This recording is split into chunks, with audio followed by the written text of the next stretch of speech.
मजालिसकुम बिज़िक्र अली इब्न अबी तालिब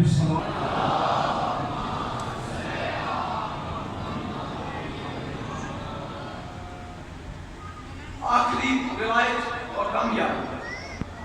अली बादशाह उस हस्ती का नाम है जिसे सिर्फ मुसलमान नहीं मानते, क्योंकि आले मोहम्मद वो हैं जिन्हें अपना आप मनवाना आता हो।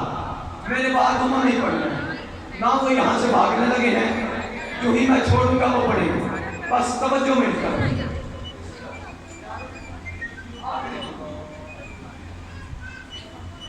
हिंदुओं का एक पेशवा गुजरा है, पूरी जिम्मेदारी से पढ़ेंगे, जिसे वो भगवान कहते हैं।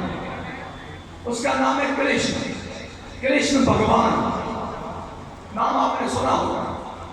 उसके बाप का नाम था क्लिश। क्लिश की बीवी का नाम और कृष्ण की मां का नाम है यशोदा, जिसे वो